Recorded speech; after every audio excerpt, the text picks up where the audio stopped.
मनीषा सिंह आपका स्वागत करती हूं लिविंग 24 न्यूज में और आप देख रहे हैं आज की स्पेशल ब्यूरो रिपोर्ट। कोई इलेक्ट्रॉनिक मीडिया से है, कोई प्रिंट मीडिया से है, सबका हृदय से स्वागत करता हूं। आज जो लोकसभा में महिलाओं को 33% आरक्षण दिए जाने को लेकर के संशोधन प्रस्ताव प्रस्तुत किया गया था और जिसका कांग्रेस और समाजवादी पार्टी, टीएमसी और डीएमके ने विरोध किया, जिसके कारण संसद में जो 131वां संशोधन था वो पारित नहीं हो पाया था। उसको लेकर आयोजित प्रेस वार्ता में हमारे पूर्व के सांसद माननीय श्री प्रवीण पटेल जी, हमारे दोनों जो जिला है गंगापाल और यमुनापाल, इसके अध्यक्ष के नाते निर्मला पासवान जी और राजेश शुक्ला जी, हमारे सम्मानित विधायकगण श्री गुरु प्रसाद मौर्य जी, श्री दीपक पटेल जी, पूजा पाल जी, हमारे क्षेत्रीय उपाध्यक्ष अवधेश गुप्ता जी और सभी मेरे पत्रकार मित्रों,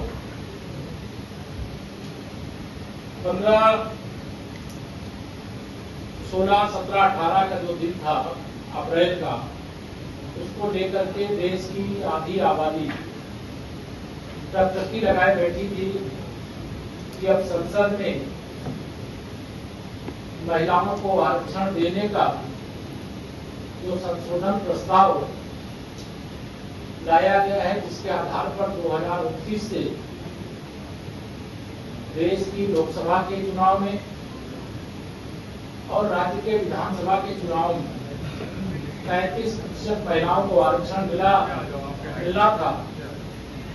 उसमें चारों दलों ने बैरियर का काम किया।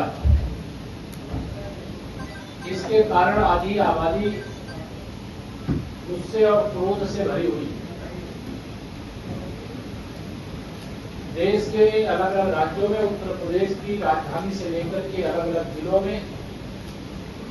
हमारी आधी आबादी के द्वारा जन आक्रोश मार्च का आयोजन किया गया है और Samajwadi party, Congress party, TMC और डीएमके का कड़ा विरोध भी किया गया है। समाजवादी पार्टी ये चाहती है कि जो 35% महिलाओं को आरक्षण 2029 से देना है, उसमें मुस्लिम महिलाओं को शामिल किया जाए। भारत रत्न बाबा साहब डॉक्टर भीमराव अम्बेडकर जी का जो संविधान है, वह धर्म के आधार पर आरक्षण देने की अनुमति नहीं देता है। यह जानते हुए भी समाजवादी पार्टी ने मुस्लिम तुष्टीकरण की राजनीति करते हुए ये विषय उठाया और पहले आधी आबादी को आरक्षण का समर्थन देने की बात कही थी, लेकिन बाद में पलटी मार दी। छवि थी उसको और मजबूत कर लेने का काम इन लोगों ने अपने पक्ष में किया है। देश के माननीय प्रधानमंत्री श्री नरेंद्र मोदी जी 2013 में जब भारतीय जनता पार्टी की ओर से प्रधानमंत्री पद के प्रत्याशी बने थे, उस समय से उन्होंने बेटी बचाओ, बेटी पढ़ाओ और बेटी को आगे बढ़ाओ यह नारा हरियाणा की धरती से दिए थे और हमें ये गर्व है कि देश ने माननीय प्रधानमंत्री जी की बात को सुना। आज जो महिला पुरुष के बीच में लिंगानुपात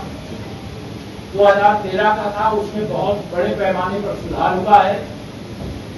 और अब समाज में बेटी और बेटे के बीच में फर्क नहीं महसूस करते हैं। यह एक बड़ी उपलब्धि भी है, लेकिन जब महिलाओं के सशक्तिकरण के लिए डबल इंजन की सरकार लगातार कोई न कोई बड़े से बड़े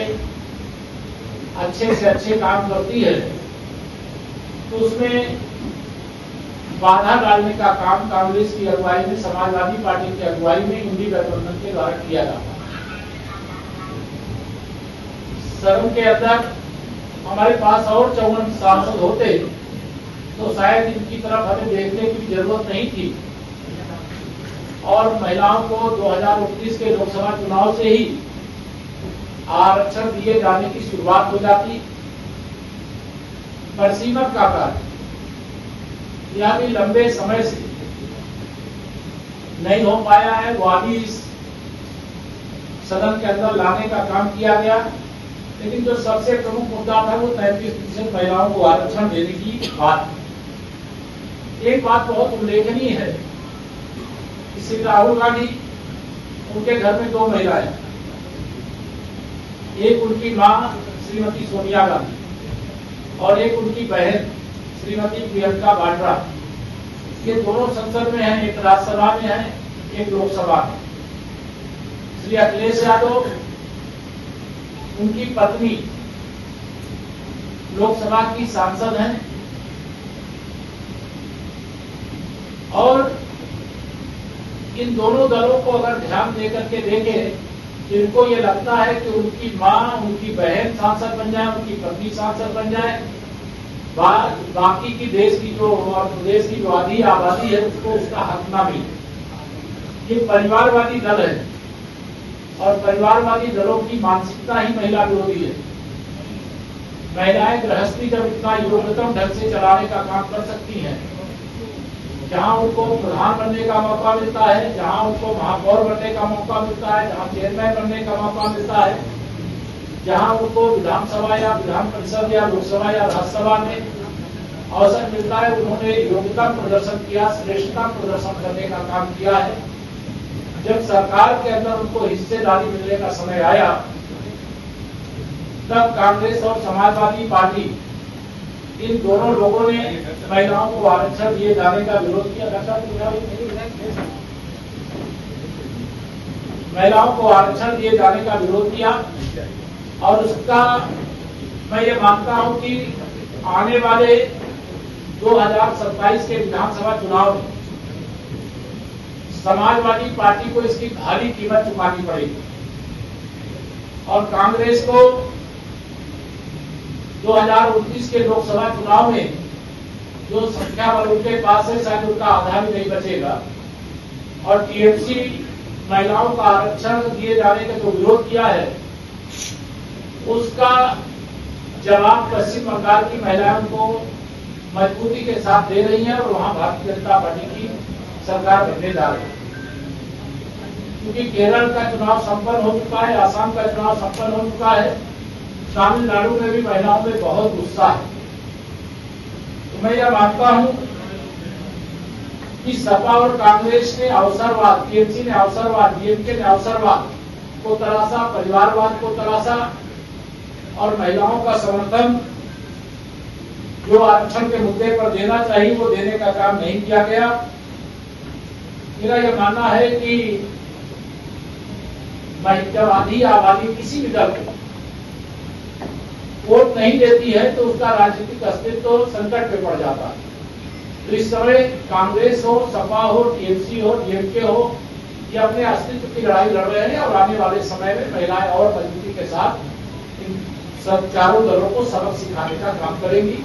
और भारतीय जनता पार्टी का संकल्प है कि जब तक लोकसभा और विधानसभा के अंदर महिलाओं को 33% आरक्षण दिलाने का जो संकल्प है उसको पूरा नहीं कर लेंगे, तब तक हम संघर्ष करेंगे। माननीय प्रधानमंत्री श्री नरेंद्र मोदी जी ने भी कहा है कि हम निश्चित तौर से जो संशोधन लेकर के संसद में आए थे वो पास नहीं हुआ, लेकिन हम ना हौसला हमारा कम हुआ है, ना हमने हिम्मत हारी। हम महिलाओं को आरक्षण दिला करके रहेंगे, महिलाओं का सशक्तिकरण करके रहेंगे और महिलाओं के साथ जो अन्याय हुआ, अन्याय के विरुद्ध आवाज को उठाने का देश भर में काम करेंगे और भारतीय जनता पार्टी और हमारा एनडीए जो है इसकी लड़ाई लड़ रहा है। मुझे इतना ही कहना, कोई आप सबका सवाल नहीं। हमारा संघर्ष जो शुरू हुआ था तो आजाद के लोकसभा चुनाव में 35% आरक्षण दिलाए जाने को लेकर के वो जारी रहेगा। सपा, कांग्रेस, टीएमसी, डीएमके कुछ भी कहें, लेकिन महिलाओं का भरोसा खो दिया है, आधी आबादी का भरोसा खो दिया, इसकी कीमत चुकानी पड़ेगी।